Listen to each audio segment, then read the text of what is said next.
sa kanyang panahon. Ang buhay ng tao ay may espesyal na kabuduhan. Kung kaya't hindi ito dapat isakripisyo kapalit lamang ng pananaig ng sariling kalooban. Mga kaibigan, narito po ang naging karanasan ni Berna sa ating dulang sa kanyang panahon.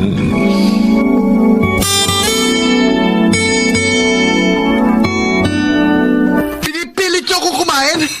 Pagkatapos, itong nilugaw na kanin lang palang iyahain niyo? Kahit na gutom ako, hindi ko kakainin ang lintik na pagkain nito na parang kaning baboy! Joel, anak! Manghinayang ka naman sa pagkain. Kahit papaano mawawala din yung gutom mo. Ay, hayaan mo kapag nagkape. Pwede ba, Nay? Musmus pa ako. Dialogue nyo na yan. Kaya tigilan nyo na yung kasasabi na kapag nagkapera ako, dahil hanggang ngayon, 17 anyos na ako, nagkapera ba kayo? Hindi nga kasi akong makapaglako ng maayos nung kaping mainit sa Divisoria. Nitong ako kasing huli, panay malalakas na pag-ulan. Halos walang tao sa palengke. Ano ba? Ito ang tandaan nyo, Nay, ha? Kahit isang drum na kape pa ang maibenta yun sa Divisoria, hindi tayo makakakain ng maayos sa bariya-bariyang diskarte nyong yan. Ang masaklap, pati ko gugutumin nyo. Anak. Mabuti pa ako na lang ang didiskarte. Tiyak, makakain ko pa gusto ko. Teka muna, saan ka pupunta? Saan pa? Di sa highway. Alam niyo naman kung ano nangyari pag nasa highway ako, di ba? Ay, ako, Joel, anak, wag. Kung ano man ang binabalak mo, parang awa mo na. Huwag mo nang Hindi! Doon ko pa gustong gawin ito, inay. Kaya umalis kayo sa daraanan ko. Tumabi kayo!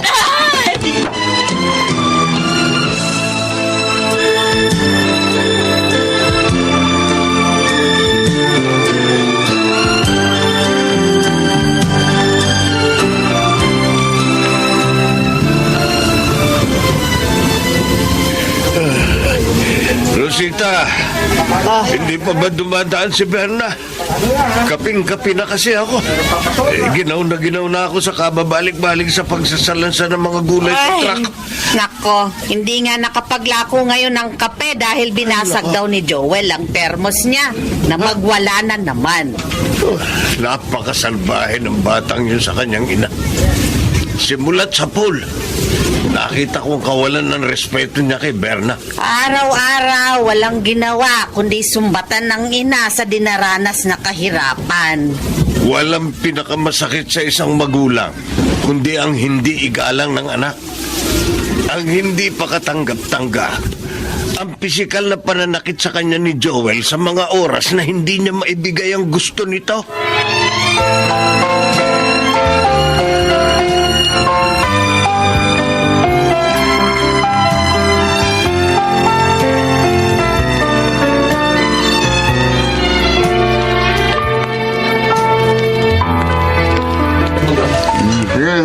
Nagpahinog lang naman ako para mang hold up. Pero ngayong alam kong kaya ko na. Sano, sama kayo? Kung may target ka na gusto mo. Ngayon na natin trabahuin. Yung matandang babaeng kolektor sa palengke. Uy! Paldi yung matandang babaeng yun, Saka alam ko kung saan nandaan niya pauwi. Ganon. Ikaw ang magiging lookout, Sarah. Oo ba? At ikaw naman, Santi, ang ahablot sa bag ng matandang babae. Samantalang tinututukan ko ng matalas sa leeg. Okay, copy, tol. Tara. Unang sabak natin ito. Okay. Kaya ingatan ninyong mabulilyaso tayo.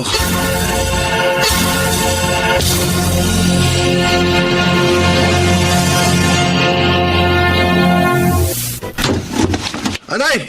Nay, kain tayo! Marami akong dalang pagkain. Ito, lechon yempo, lechon manok, meron pang Mickey Bihon. Tara, magpakabusog tayo! Joel, saan ka kumuha ng pinambili ng mga pagkain yan? Nang hold up nga kami ni Santi at Sara sa highway. Inabakan namin yung matandang babaeng kolektor sa palengke. Akalain mo, Nay, 100,000 pa lang laman ng bag niya. Kaya mahigit tigdi 30,000 kaming tatlo. Ibig mong sabihin, kayo pala ni Santi at Sara ang pinaghahanap ng mga pulis sa highway. Parang pelikula lang. Huli nang dumating yung mga pulis. Di mo rin pala pinakinggan ang pakiusap ko. Na naman, nagpapatawa na naman kayo eh.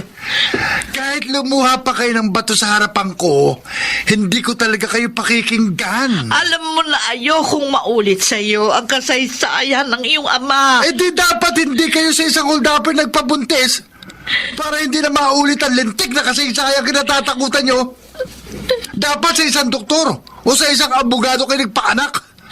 Parang ikakabit sa pangalan ko ng mga tao, anak ng doktor o anak ng isang abogado. Hanggang kailan mo hindi uunawain ang mga bagay-bagay, Joel? Ha? Hanggang kailan ka magiging madamot sa iyong sarili para sa ikabubuti ng iyong kapakanan? Sana naman lang, bago magpantay ang mga paa ko, makita ko ang iyong pagbabagong buhay. Walang pagbabagong buhay na mangyayari sa akin, Nanay. Joel. Anak ako ng isang hold-upper. Nakadikit na yun sa pagkatao ko. At kahit anong gawin ko, hindi na mababagong ganong pagtingin sa akin ng mga tao. Kaya paninindigan ko na ang ganitong buhay.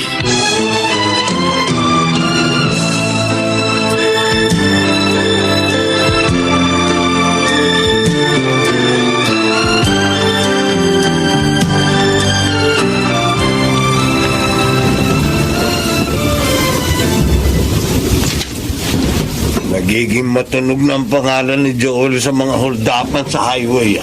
Ay, hindi nga natin alam kung ano ba talagang gustong patunayan ng batang yun. Sa ginagawa niya, sinusundan na nga niya ang yapak ng kanyang ama. Eh, anong gusto niya? Kitang halding bangkay at takpan na lang din ng dyaryo sa highway pagdating ng araw? Binubulag siya ng masyadong galit niya sa kanyang ina. Ay, Dahil nakatatak sa isip niya na masamang tao ang kanyang ama. Kung kaya, hindi rin siya makaalis sa pangit na sitwasyon. Ibinaon na niya roon ang kanyang sarili.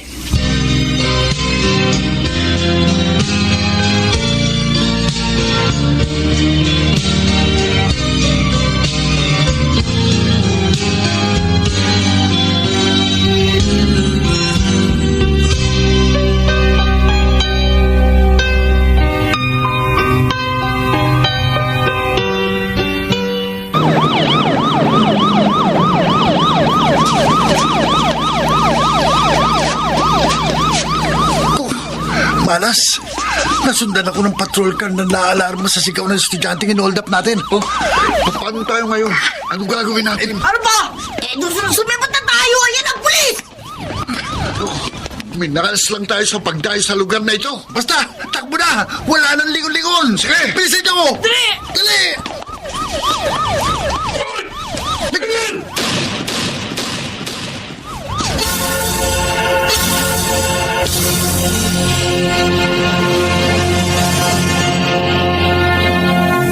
Isang buwan na kamong hindi umuwi sa inyo si Joel? Opo, Chang. Pati sinasanti at Sara. Sabi ng mga kabarkada nila na nakausap ko. Isang buwan na rin nilang hindi nakikita. Aba, matagal na ang isang buwan para hindi ka nga mag-alala. Talagang hindi po ako mapapanatag hanggat hindi ko nakikita ang anak ko. Lalong hindi ako makakapamuhay ng normal. Uy, hayaan mo. Sa pagitan ng pagbabiyahe ko ng mga gulay, magtatanong-tanong ako sa mga presintong madadaanan ko. Pati na rin siguro sa mga punerarya. Basta sa lahat ng lugar na posible natin siyang makita.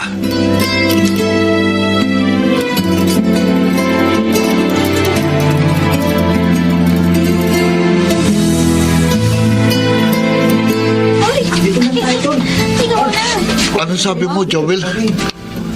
Uwi ka kamo sa inyo? Oh, kala ko ba?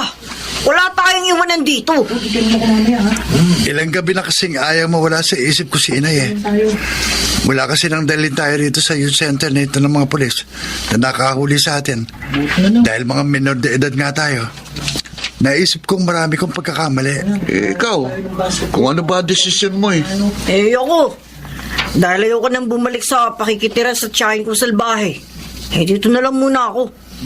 Tulong na lang ako sa pag-alaga sa mga mas nakababata sa akin dito. Ako rin. Wala din naman akong uuwian. Kaya tutulong na lang din ako sa mga gawain ng mga kabataan dito. Paano? Tiyak, magkikita-kita pa rin naman tayo eh.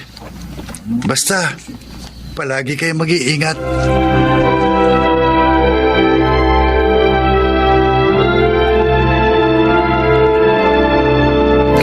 Nay! Joel! Anak! Nay! Patiwarin niyo ako. Ang dami ko pong kasalanang nagawa sa inyo. 6 na mahahabang buwan. Totoo ba? Ikaw ang nasa harapan ko, anak? Nagpakabait po ako sa loob ng youth center na pinagdalan sa amin ng mga pulis na mahuli kami. Dahil gusto ko po makabalik sa piling nyo, Nay. Doon, namulat po ako kung gaano kayo kahalaga sa akin.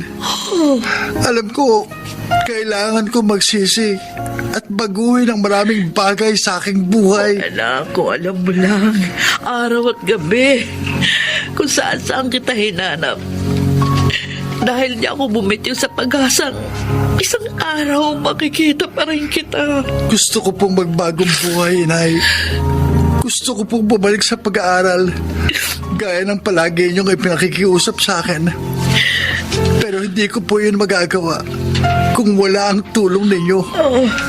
Kayo lamang ang makagagabay sa akin sa tamang direksyon. Oo, anak. At hihingin natin ang gabay ng nasa itaas sa mga sandaling ganito na dumaraan pa rin tayo sa mga pagsubok. Oh, Kailangang palakasin natin ang ating pananampalataya para higit pa nating makayanan ng magaan ang lahat ng ito. Sabay tayong magsisikap para sa isang bagong simula.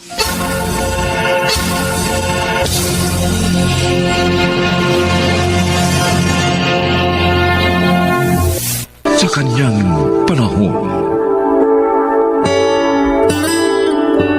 paano nga ba ang pagpapakita ng magandang impluensya ng isang ama upang maprotektahan ang kanyang pamilya? Mga kaibigan, narito po ang naging karanasan ni Rosita sa ating dunang Sa Kanyang Panahon. Buwisit na ulam to!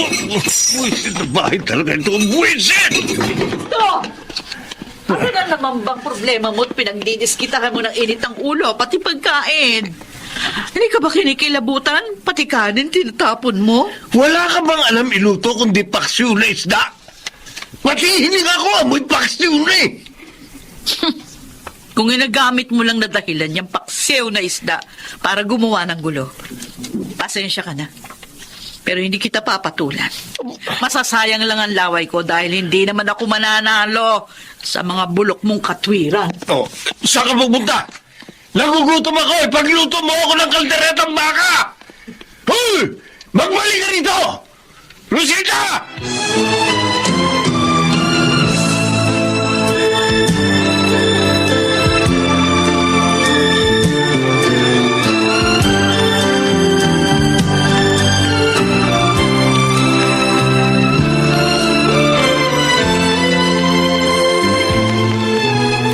Kung minsan, kuya, nakakapagod na rin unawain yung mga walang dahilang pagwawala rito sa bahay ni Itay.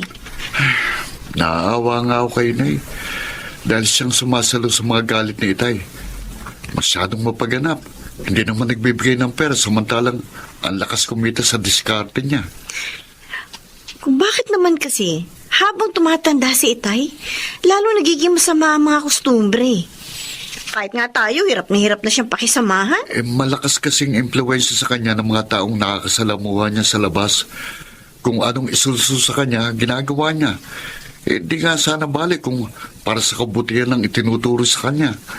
Ganun ba kahina ang Itay? At wala siyang sariling disposisyon, Ewan kuya? ko. Yan kasi ang obserbasyon ko sa kanya eh. Ang hindi pa maganda, dinadala pa niya hanggang dito sa bahay yung mga baluktot na katwirang nasasagap niya sa mga kainuman niya.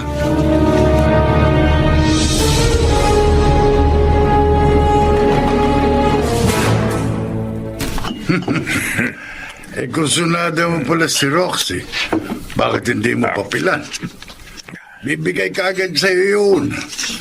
Lalo na kapag nalamang malakas ang diskarte mo sa buy and sell ng mga second hand na mga piyesa ng truck. Panay din kasi sulyap sa akin pag kumakain ako sa kantin nyo ni Grete. May malabang. Binibuild up ka na rin sa kanya ni Grete. Alam na niyang maibibigay mo mga kakapritsyo niya. Kaya nagpaparamdam na sa'yo. Pag nagkataon, magpinsan pa ang siyota natin, ha, kuya? Tuhog, kumbaga. Minsan lang tayo mabubuhay sa mundong ito, Sixto. Kaya lahat ng putahe, tikman na natin. Kahit bawal, no, kuya?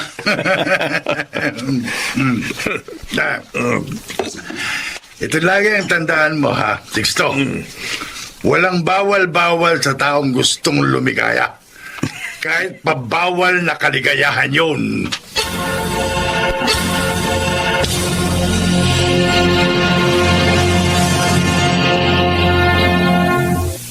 Hoy! Kayong dalawa! Mabuti na sa lubong ko kayo. Halika kayo, halika kayo. Sumama kayo sa bahay. May ipagagawa ako sa inyo magkapatid. Achievement test po namin sa online class namin mamaya eh. Kaya hinahabol ko po oras, Chalagring. Ako po, may online experiment kami gagawin sa science. Kaya bumili po ako ng mga test tube na gagamitin. Ay, naku! Huwag niyo akong bigyan ng kung ano-anong alibay. Kung hindi ay susumbong ko kayo sa tatay niyo. Tingnan ko lang kung hindi kayo gulpihin pag uwi niyo ng bahay.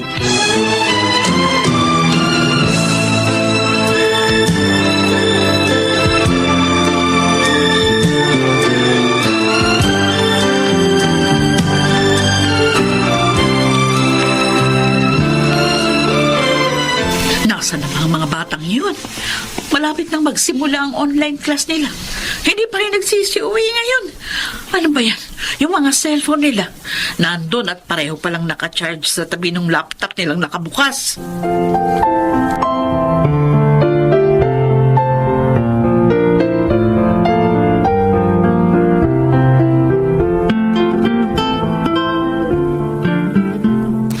Manny, halika, buhatin mo isa-isa yung 5 sakong panambak na ito. Oh. Tambak mo doon sa flooring na banyo para kapag dumating yung magtatrabaho, sisimentohan na lamang niya agad yung flooring. Oh, hindi ho ako pwedeng magbuhat ng mabigat, Chalagring. Anong hindi pwede?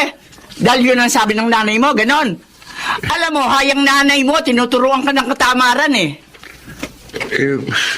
Ella, paliwanag mo ka kay Chalagring. Chalagring, totoo naman po yung sinasabi niya eh. Hindi po talaga po pwede magbuhat ng mabigat si kuya. Isa ka pa eh! Natuto ka rin ng katamaran sa nanay mo, no? Halika, doon ka sa kusina. Tulungan mo ako sa niluluto ko merienda para sa mga trabahador na bebentahan ko mamaya. Halika na!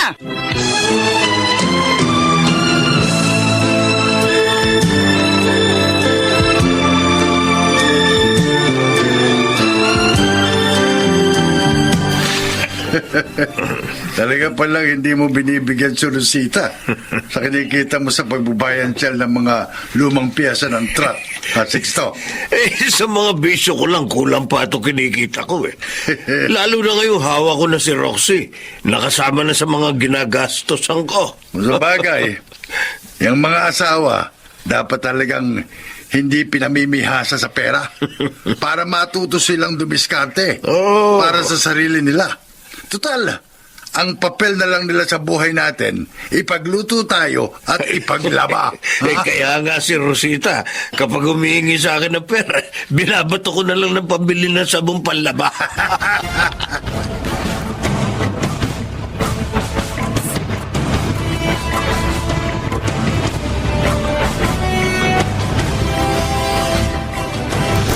Manny! Ay, naku, Diyos ko! Anak, ano nangyari sa'yo? Nay, ayaw pong huminto ng pagdurugo ng almoranas ko eh. Nagtatakot na po ako. Ella! Ella, halika muna dito! Ang kuya mo, kailangan dali natin sa ospital! Ay, Diyos ko! Ang kuya! Dali! Tumawag ka na ng tricycle sa labas! Kailangan maisugod natin sa pinakamalapit na ospital ang kuya mo! Opo, opo, Nay!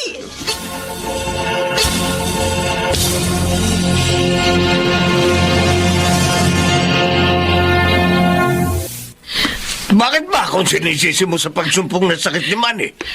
Si Ate Lagring ang nag-uutos sa kanya para buhatin ang 5 sako ng panamba. Eh kung di ba naman talaga tangay ang anak mo, di sana sinabi na sa tiyang niya na may almoranas siya. Ay, sinasabi na nga ni Ella, pero pinuputol agad ni Ate Lagring yung mga sasabihin nila. Hindi sila pinakikinggan. Oh, eh wala naman ng problema, di ba? Nabigyan na ng gamot na pampaampat ng dugo si Manny. Ano pa ang sinusumbat mo sa akin? Hanggang kailan niyo ako gagantihan ng mga kapatid mo sa kasalanang hindi ko ginawa? Hanggang kailan niyo ibibintang sa akin ang pagkamatay ng inay ninyo? Pero sana lang, huwag namang idamay ng mga kapatid mo sa galit nila ang mga anak ko. Di ba sinabi ko na sa'yo kahit kailan, wag na wag mong babanggitin ang pagkamatay ni inay? Naroon ka ng araw na yon, Sixto. Ikaw ang nagpainom sa kanya ng tubig sa pamamagitan ng tubong nakakabit sa ilong ni inay. Kitang-kita mo nang dire-diretsong maago sa may paanan niya yung tubig na ipinainom mo. Nang hawakan mo ang kanyang pulso, hindi na tumitibok. Huwag mo nang ulit-ulitin ang mga pangyayari ng araw na yon. Ng mga oras na yon, ilang sandali nang patay si inay sa harapan mo. Pero hindi mo masabi sa mga kapatid mo na hindi ko inawakan si inay ng araw na yon. Hindi ko siya pinatay. Hindi ako mamamatay tao. Hindi ako kriminal.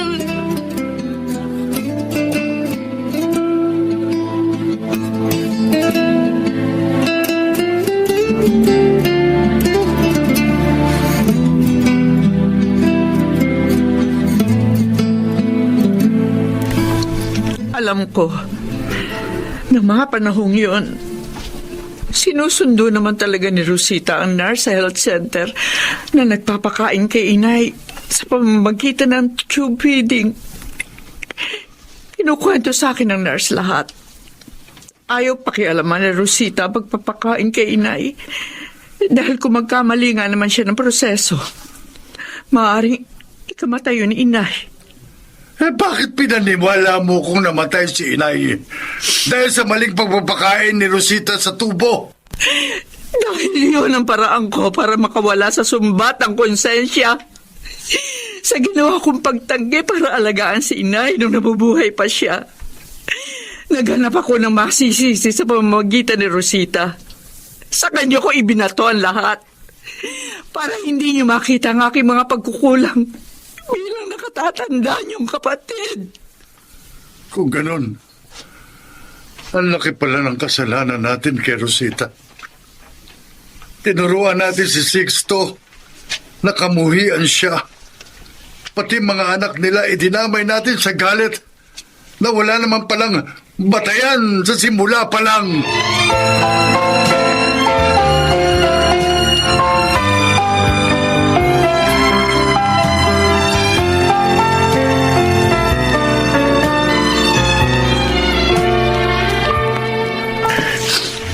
Bakit naman kasi? Batid ko ang totoo pero pilit ko pa rin pinanindigan ng isang malaking pagkakamali sa nakaraan. Lahat ng sakit at paghihirap ng loob na gusto niyong ipadana sa akin, kaya kong tanggapin. Pero wag lang sa mga anak ko, Sixto. Kung wala kang pangarap na magkaroon sila ng maayos at magandang buhay sa hinaharap, ako yun ang pinapangarap ko. Hindi ko alam kung paano hihingi ng kapatawaran sa inyo ng mga bata, Rosita. Siguro, simulan mo sa sarili mong pagpapatawad sa iyong mga pagkukulang. Hindi naman kami mandamot ng mga anak mo sa pagpapatawad. Noon pa man, wala kaming hinihintay kundi ang madama ang iyong kalinga at pagmamahal.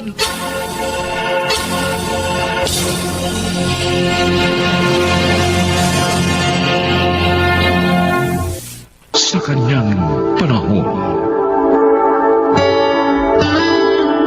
nakalulungkot mang sabihin, hanggang ngayon ay marami pa rin ang mga taong mapanlabang, kahit na nga marami din naman ang nagsasabing masama ang ugaling ito. Mga kaibigan, narito po't ating pakinggan ang naging karanasan ni Maris sa ating dulang sa kanyang panahon.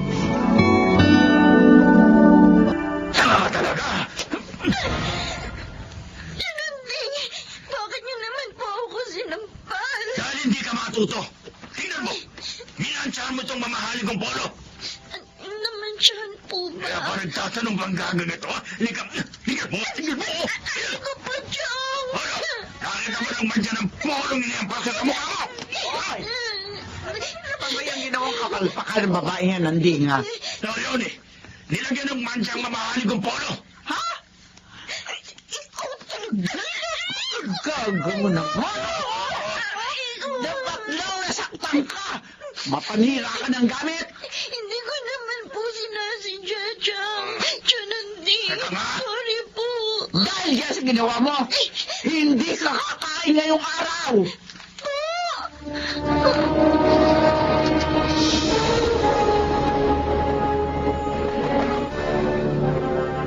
Hoy, Maris, May iuutos ka ba sa akin, Ate Trutis? natural. Kaya nga kita tinawag. Radyain mo tong bestida ko. Aalis ako. Oo, ate. Ay, hindi. Teka muna. Linisin mo muna yung banyo para makapaligo na ako. At habang naliligo ako, tsaka mo planchahin yung damit. Sige, ate. Oh, sige ate ka dyan. Eh, bakit nakatunga ka pa? Bilis na!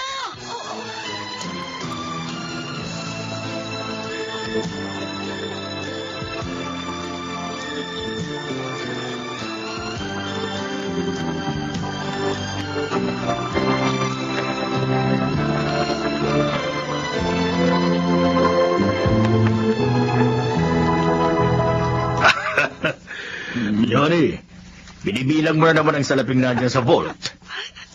Sarap bilangin talaga, oo. Nararamdaman ko ng paulit-ulit na nakaganti na ako kay Rosa. Dahil na ipagbili natin ng bahay at lupang minanan niya sa tiyan namin sa halagang 4 milyong piso. Eh, talaga namang nakaganti ka na. Dahil patay na siya. Sumunod na rin siya sa yumao niyang asawa. Tama ka. At nasa poder na natin ang tanga nilang anak na walang malay sa kabuhayan nilang kinuha natin. May alila na tayo.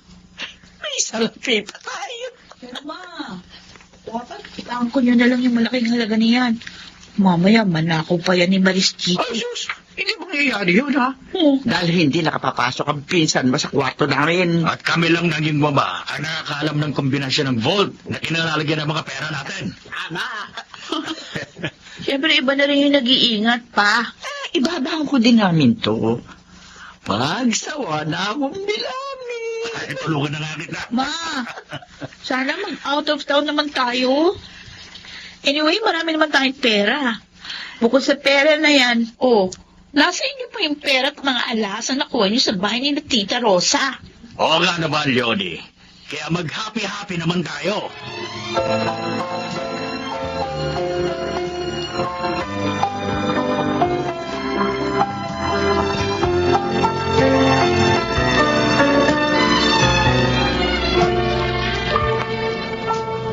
Nabusog ka ba, Maris?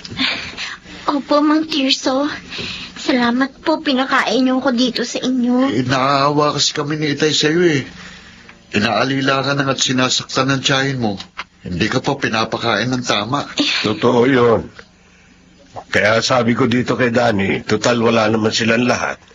Pakainin ka dito sa bahay namin. Salamat po ulit sa inyo. Mabuti pa po kayo. Kahit hindi ko kadugo, Pinagmamalasakitan ninyo ako. Bakit magalit sa'yo si Aling Leonie? May malaking galit kay inay si Chang. Sabi ni inay noon, nagsimula daw ang galit ni Chang sa kanya. Nagpumanaw ang tiyahin nila na nagpalaki sa kanila.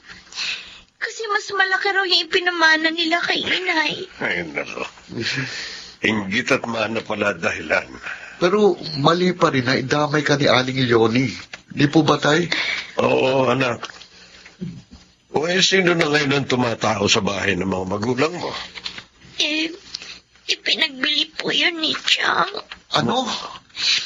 Maging ang pera at alahas ni inay. Kinuha rin po nila. Dapat pala pag-aralin ka nila. Dahil nasa kanila ang iyong mana.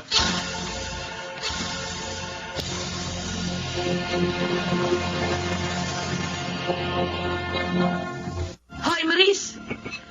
Lapit mo na itong kinainan namin ni Mama. Oo, Ate Trudis. Oh, nakatunganga ka na naman. Chang, may sasabihin po sana ako sa inyo. Ano yan? Gusto ko po sana mag-aral sa pasukan. Uy, mataas ang pangarap, ha? Pwede naman ako makapag-college, ate. Dahil nga kay Chang yung pinagbila ng bahay at lupa namin. Pati yung pera at alahas ni inay. Atrebido! Bakit naman po ako sinampal? Buti nga, wala kang pakialam, ha? Sa lahat ng nakuha ko sa inyo, gagawin ko kung anong gusto ko doon. Pero, Chang, amin naman po yun eh. Sana po, kahit konti bigyan niyo ako para po makapag-aral ako.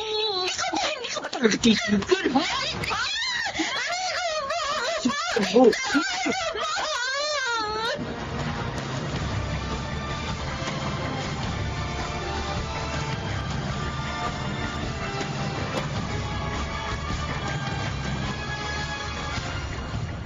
Leonie, naiayos ko ng bakasyon natin sa Palawan. Aba, hindi mabuti. Ilang araw ang sinabi mo sa hotel na tutuluyan natin. 3 days, katulad ng gusto mo. Oh, di mainam. Sasabihin ko kay Trudes sa maganda na. Para sa makalawa, makaalis na tayo. Paano yung pamangkin mo?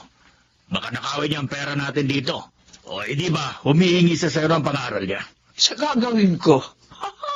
Hindi magagawang nakawin ni Maris ang pera natin. At nawawala na rin siya sa ating landas. Ako ang bahala.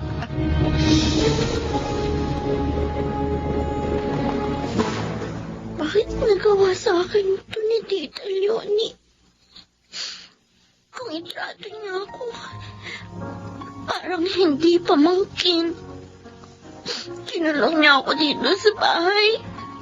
Habang sila nagbabakasyon. Sa Manila. Paano na lang ako? Kailangan makalabas ako dito. At kapag nakaalis ako, hindi na ako babalik dito.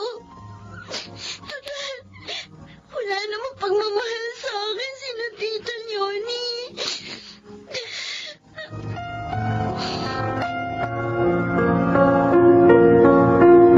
Dandy, Tay, wala pala sa kanila si Leonie at Nanding. paano niyo po nalaman? Nakita ko yung kapitbahay nila. Ang sabi sa akin, kahapon para umalis yung mag-asawa. Kasama si Trudis. Oho, nasan si Maris? Kahapon ko pa ho siya hindi nakikita. Nasaan na kaya ang kaibigan mo? Teka, alam ko na ho. Tatawagan ko po sa cellphone niya. Sandali lang po. O sana'y makausap mo nang malaman natin kung nasaan siya. Hello, Danny. Mabuti tinawagan mo ko. Kahapon pa kita gustong tawagan pero wala akong load. Kahit load, hindi ako binigyan ni Chang bago sila umalis. Ba, nalaman nga ni Itay na wala sila eh. Nasaan ka? Ikinulong nila ako dito sa bahay. Ano? Ikinulong kanila? Oo, hindi pa nga ako kumakain. Talagang napakasama nila. Huwag kang mag-alala. Tutulungan ka namin ni Itay. Hihingi kami ng tulong sa barangay. para mailabas ka dyan.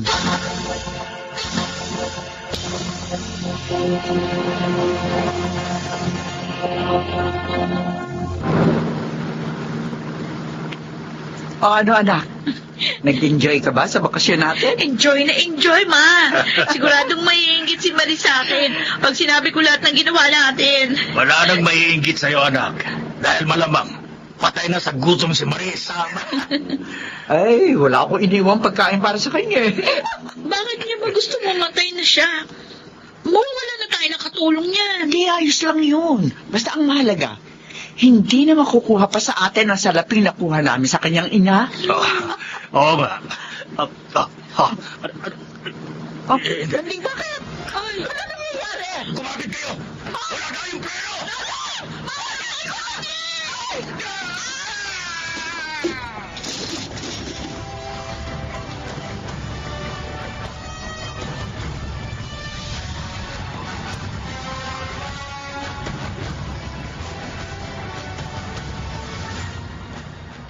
Salamat sa tulong ninyo, Danny, Mang Tirso. Dahil sa inyo, nailabas ako ng mga pulis sa bahay na iyon. Ginawa lang namin ang tama, iha. Ngayon, hindi ka na mapagmamalupitan ni na Aling Leonie. At may kaso pa silang haharapin pagdating nila. Dahil sa ginawa nilang pagmamaltrato sa'yo. Ah, may tumatawag sa cellphone mo, Maris. Sandali lang po at sasagutin ko. Hello? Opo, ako nga po. Bakit po? Pulis? Opo? Sina... Leonie? Nahulog sa bangin?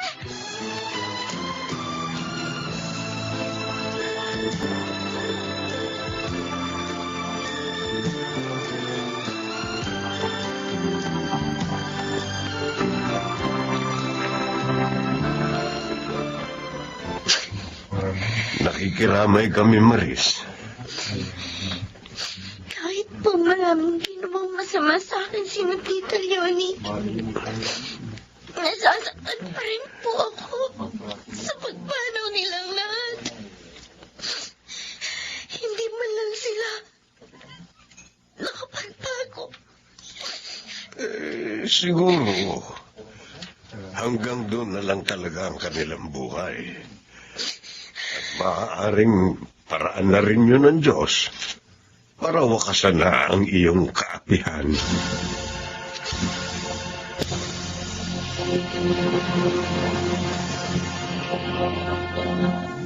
Sa kanyang panahon,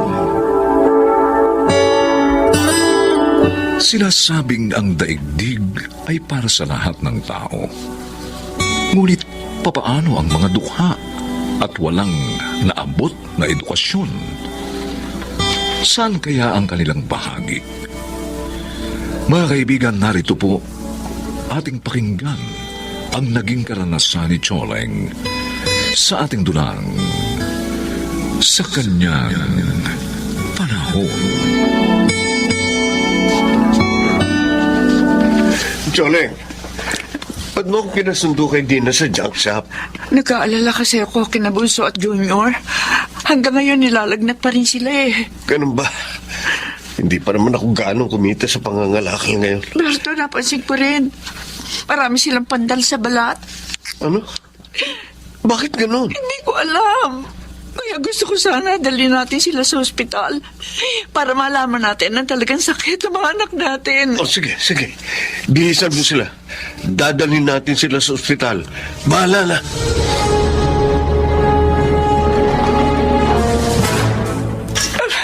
Bakit ang mga anak pa natin, Berto? Bakit sila pa? Napakabata pa din na Junior at Bunso para mamatay. Hindi man lang natin nabigyan ng lunas ang karamdaman nila. Kaawa-awa ko mga anak. Besto, Choleng, nakikiramay ako. Napakasakit po, sir. Basta po ang mga anak namin para mamatay. Hindi man lang namin nalabanan ang dengue ng tumapo sa kanila. Tibayan niyo sana ang loob niyo. Maaaring Hanggang dito na lang talaga ang buhay ng dalawa niyong mga anak.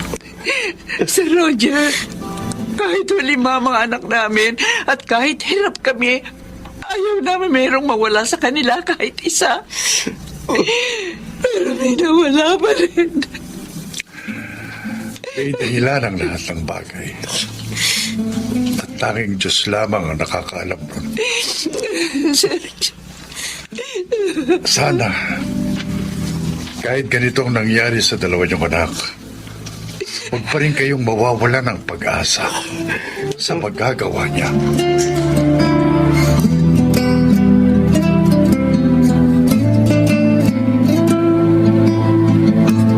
Nay, umalis na po si Itay para mangalakal. Di po ba kayo susunod sa kanya? hindi, Gina, hindi. Wala pa rin akong gana. Hindi ko pa rin makalimutan ang mga kapatid mo. Huwag na po kayong umiyak. Baka po magkasakit kayo yun. Lalong mahirap. Ang sabi nila, ang daigdig ay para sa lahat ng tao. Pero bakit ganon? Bakit ako puro hirap na lang ang dinanas ko mula pagkabata? At kayo ng mga anak namin, naghihirap din. May kalalagyan nga kaya tayo dito sa daigdig? Meron kaya?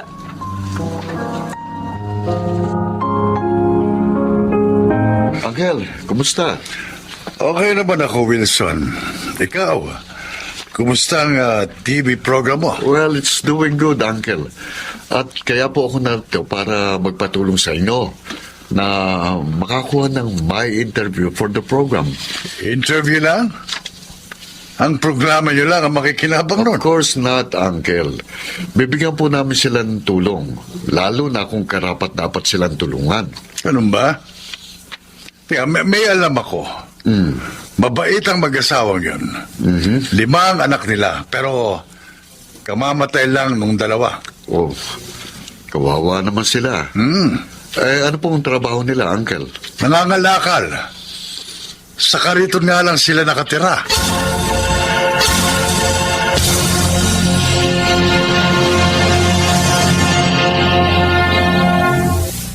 Pareho po kami ng asawa ko na maaga na iwan ng mga magulang. Elementarya lang din po natapos namin. Kaya po napakahirap ng buhay para sa amin. Lalo na nang magkaroon po kami ng mga anak. Hindi na po namin kaya umupa ng bahay. Kaya nga ho, sa karito na lang po kami natutulog. Buti ho, kumakasya kayo doon. Salitan ho ang tulog namin. Salitan? Opo. Pinauuna namin yung mga bata. Tapos, salitan din kami natutulog ni Berto para kung may bantay pa rin ang aming mga anak. Hindi pa kayo natatakot na sa ganito lang kayo nakatira? Natatakot siyempre po. Lalo na nga para sa kaligtasan ng mga anak namin. Kaya lang wala ho kami magawa. Ang takot na yun. Karagdagan pa na matinding lungkot.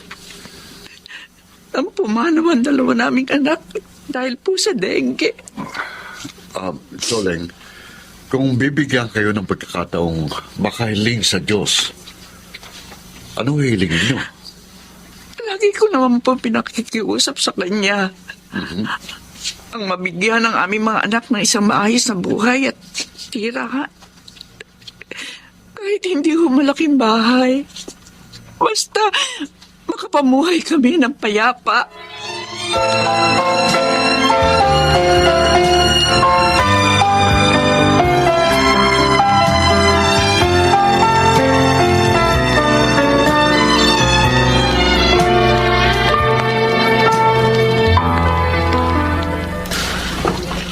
Ate, tapos ka na ba gumawa ng assignment mo?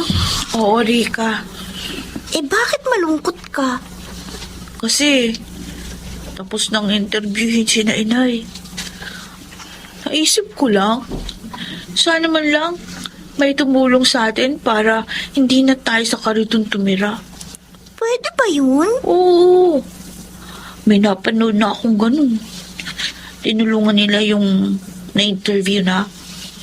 Dapat nga dumami pa yung mga ganong palabas para marami yung matulungan. Kaso, tapos na yung interview. Pero wala pa yung tulong. Sana dumating din yun, no, ate? At sana matulungan nila tayong makapag-aral ng maayos para mahango natin sa hirap sina inay balang araw.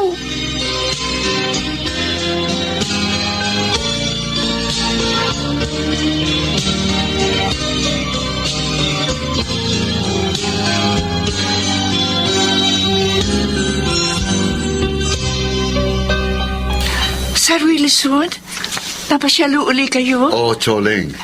Dahil ngayon ko ibibigay sa inyong sorpresa ng aming programa. Sorpresa? Meron pala nun? Oho, ang programa po namin ay nag-i-interview ng mga katulad nyo upang makatulong talaga. Ang unang sorpresa po namin ay ang may nakuha na po kaming matitirhan nyo para payapa kayong makapamuhay. Ako? Sir, hindi po namin kayang umupa ng bahay. Binayaran na po namin ang 6 na buwang upa ng bahay upang may pagkakataon kayong mapag-ipunan ang mga susunod na upa doon. Maraming salamat ho. Dala ko rin ng ilang groceries para sa inyo at isang food cart business. Ha? Ito na lang ang magiging negosyo nyo. Hindi na kayo mangangalakal pa. Totoo ba ito? Totoong-totoo, Choling. At ipagpatuloy nyo lang ang inyong pagsisikap. Makakaahon din kayo sa hirap. Magandang hapon po, Sir Roger. Magandang hapon po. Oh, kayo pala mag-asawa. Napasyal kayo. Gusto po namin magpasalamat sa inyo, Sir, sa pag-rekomenda niyo po sa amin sa inyong pamangkin. Malaking tulong po ang ginawa nila sa amin. Nakita kong karapat dapat kayong tulungan. At nagkataon namang naghahanap sila ng matutulungan. Kaya kayo ang sinabi ko sa kanilang programa. Salamat po, sir. Napakabait po niyo talaga. Hindi po namin sasayangin ang mga tulong na amin nakamit.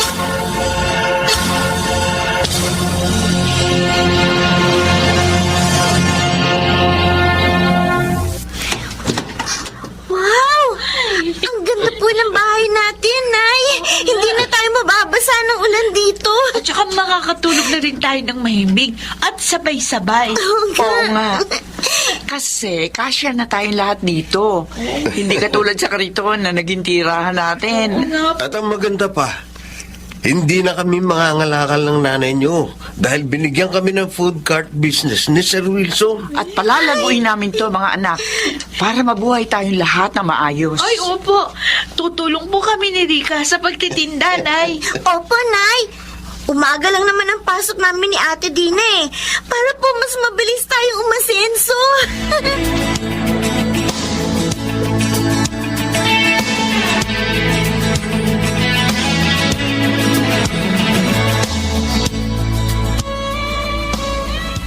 Talaga, Berto? Magbubukas na ang pangalawa nating snack house. Oo, sabi Choling. May nakuha na akong mga tatao doon na makakasama ko. Nakakatuwa naman. May branch na ang business natin pagkalipas ang 8 taon. Oo nga. Ang negosyo nagsimula lang sa food cart. At dahil doon, nakatapos na ang 2 nating anak, sina Dina at Rika. Oo nga, Choling. Isa ng teacher si Dina at si Rika, caregiver na. Wala na ako magiiling pa sa Diyos. Napakabuti niya, Berto. Pinatunayan niya sa atin na kahit tayo sa lahat sa edukasyon at dating nasa lansangan, ay may magandang bahagi pa rin tayo dito sa daigdig.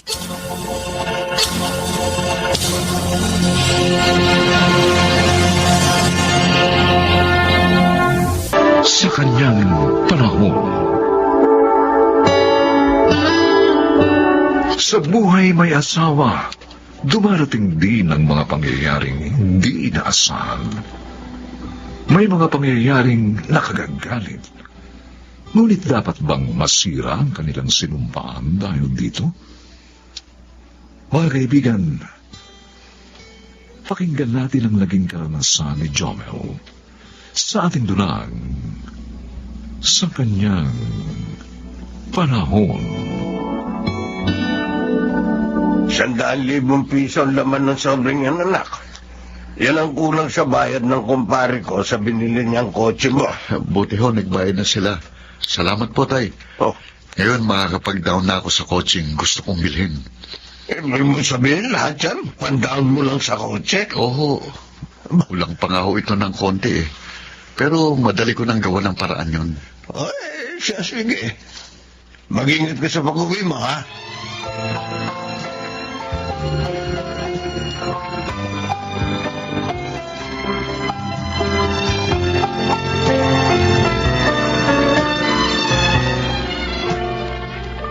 Jomel, handa na nga po na. Halika na. Kumain na tayo.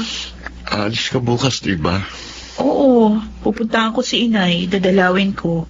Bakit? Ikaw na nga magulog sa bangko ng pera nito. Uy, nakalagay pa sa sobre. Ang kapal nito, ha? 100,000 yan. Ha? Kabuuang bayad sa kotse ko na binili ng kumpare ni Itay. Akala ko ba ipang down mo ito sa bibilin mong kotse? Nabili na ng iba. Kaya nga, natismaya ako eh. Ganun ba? Ay, sige. Sasama ko na lang ito sa ipon natin. O, di pa paano yan? Magko-commute ka na. Wala ka na biling kotse. Ano pa nga ba? Hindi bale, siguro next month makakabili na rin ako.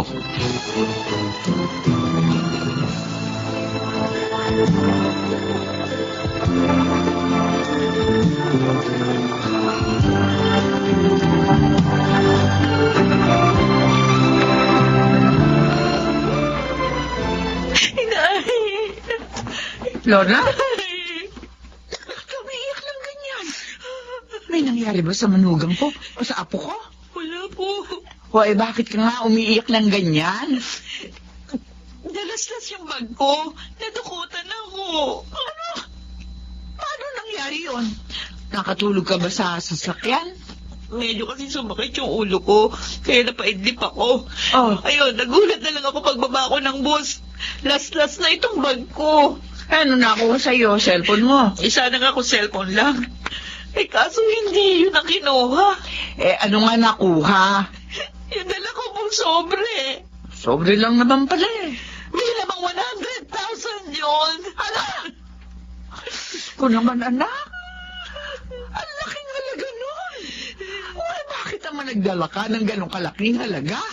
Pinuhuli po yun ni Jomel sa bangko. Ay, naku po, Diyos ko. Hindi ko alam ngayon. Paano ko sasabihin ito sa asawa ko?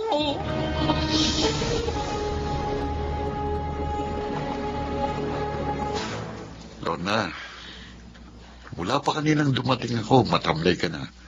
Masama ba pakiramdam mo? Hindi. Alam ko na, may problema. Ganyan ka kapag may problema tayo eh. Sabihin mo, ano ba yon? Jomel, I'm sorry, ha? Hindi ko sinasadya. Bakit? Ano ba yun? Umiiyak ka pa. Kasi, yung Yung ano? pera, Oh, nadukot. ano? Napakatanga mo naman, Lorna! Sakit mo naman magsalita. Sumisigaw ka pa. Anong gusto mo? Huminahon ako? Pagkatapos ng sinabi mo? Hindi ko nga sinasadya. 100,000 piso yun, Lorna. 100,000. Pinadukot mo lang. Sorry na nga. Napakatanga mo talaga. Makalis na nga. At baka hindi lang sampalang magawa ko sa'yo. Baka mabugbog pa kita.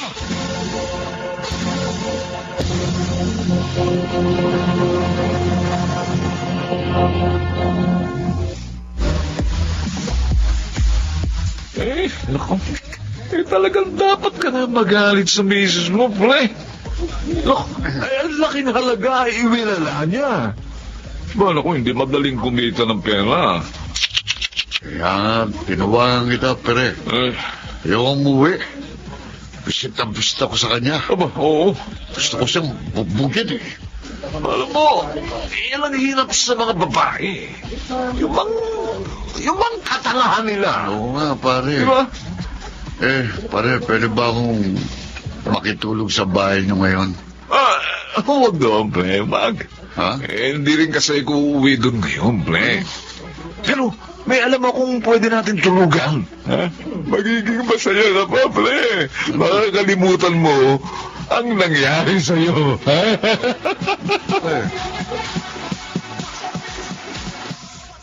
Buti na punta ka rito, Jomel. Dito muna ako sa inyo matutulog tayo. Ano ba itong ginagawa mo? Tumawag si Lorna. 3 araw ka na raw hindi umuwi sa inyo. Hindi mo rin sinasagot ang mga text sa tawag niya. Galit na galit pa rin ako sa kanya. Dahil sa ginawa niya sa pera ko. Nalaman ko na rin lang tungkol doon. Sinabi niya. Nakakagalit nga yun. Pero hindi mo naman maibabalik ang halagang yun kahit magmarakulyo ka pa. Kalimutan mo na yon at tanggapin mo na bahagi ng buhay may asawa ang mga ganong pangyayari. Mahirap pong kumita ng pera tayo. Naku. Kaya sisirain mo ang pagsasama niyo. Ganon. Saan ka ba natulog sa loob ng 3 araw? Sinamahan po ako ni Nestor na magpalipas ng sama ng loob. Si Nestor? Naku naman, anak. Sana naman huwag kang magpasulsol sa taong yun. Alam mo naman ang ugali niya, di ba? Kaya nagkahiwalay sila mag-asawa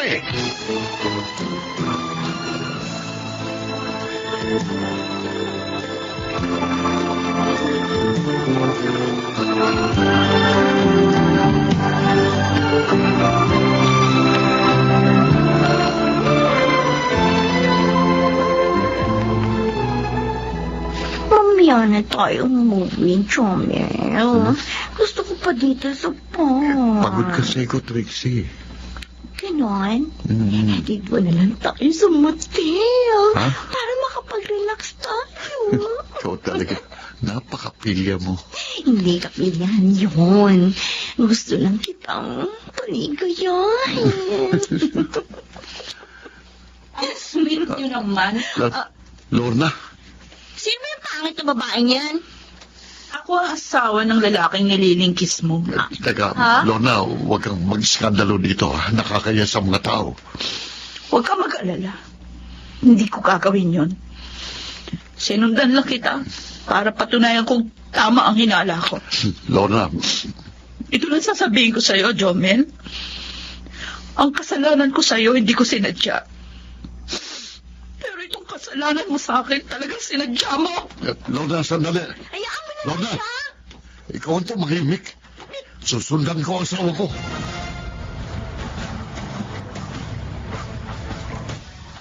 Pagdating ko po sa bahay, tay, wala nang mag-ina ko. Nag-ansabalutan pala manugang ko.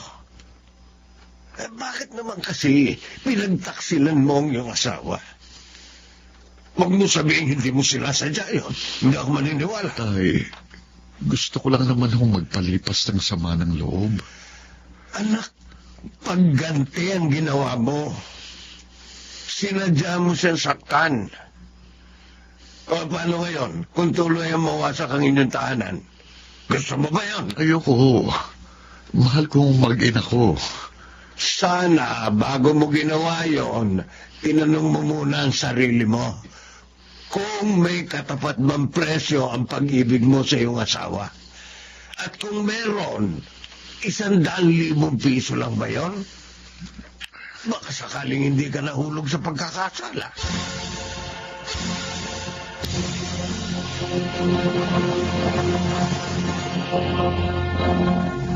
Balae, maupo kayo. Salamat, balaing atang. Naparito kami nitong anak ko para sana ayusin natin ang problema. Alam mo, Balaing Jose, ayoko naman sana magkahiwalay silang dalawa. Kawawa naman ang ating apo kung mangyayari yun. At isa pa, sayang ang 5 taon na pagsasama nila ni Lorna ko. Kaya lang itong si Joe, Nani atang patawarin niyo po ako. Pinagsisisihan ko na pong ginawa ko. Pakiusap po. Tulungan niyo kaming magkaayos ni Lorna. Pwede kaya yun, Balae? Pwede bang hayaan natin silang mag-usap?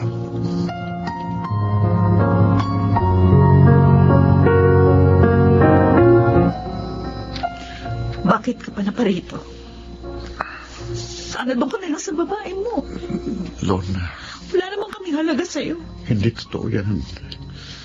Mahal ko kayo ng anak natin. Bakit mo ginawa yun? Bakit mo ako sinaktan? Lorna, patawarin mo ko.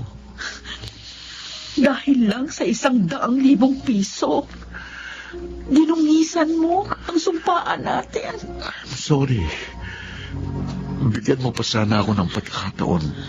Ipinapangako ko sa'yo. Hindi na mauulit ang pagtataksil ko.